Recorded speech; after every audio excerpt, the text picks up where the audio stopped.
Ready. So our case study starts with a woman named Fanny in southern Mexico. She's part of an indigenous church there.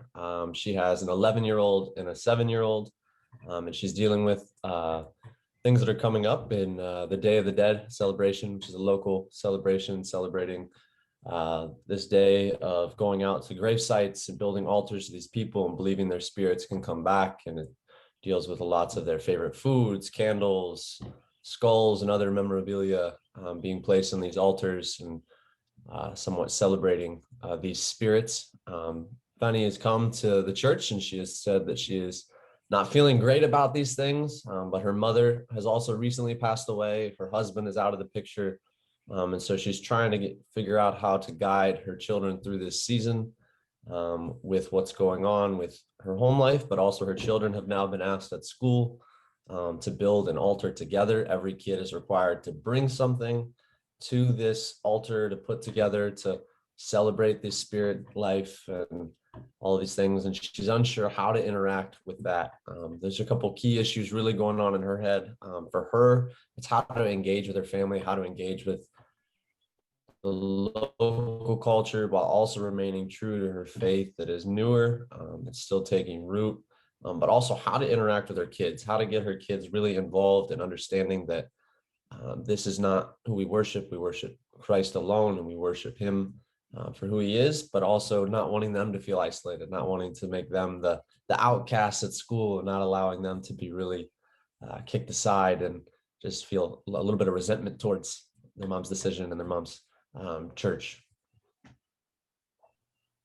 Yeah, our first advice for Fanny is to talk with her kids about this situation and explain a little bit about the Bible, about God, what God talking about, said about spirits and dead people, and prepare her for the situation and ask the teacher about, if it's possible, the kids prepare a new altar, not the same altar, but a new altar to talk about their God, the Christian God. And if the teacher say yes, we can help the teacher. Fanny can go there and help the kids to prepare this altar and maybe talk about the God, about the gospel, and about their view about Christianity. If not, the teacher said no, it's impossible. We just prepare Fanny to prepare her kids to be involved, but not to participate as other kids. And our main point is to prepare Fanny to discipling her kids later, and not to say just stay avoid, because they need to be involved in the community, and they need to take advantage of this moment in the school. And we don't want to put kids outside the school, but we have two ways. In a good way, good response, participate and offer a new suggestion. If not, if they said no is impossible, okay, just be aware that God will protect you, and you can be strength to receive. Maybe some people will laugh, the kids maybe will be a little bit frustrated with their friends, but we will help them to understand more about the situation, and not just to be avoid, but to offer a new suggestion or a new option.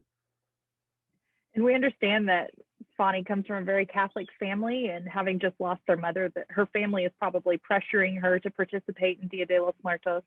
But we would really encourage her just to have conversations with the family members. You know, the opposition she may face from them, from the decisions she makes with her children, may make her want to participate more, but this creates a lot of great opportunities for her to just explain the gospel to her family and explain to them, you know, this is what I believe happens to a soul after they pass away.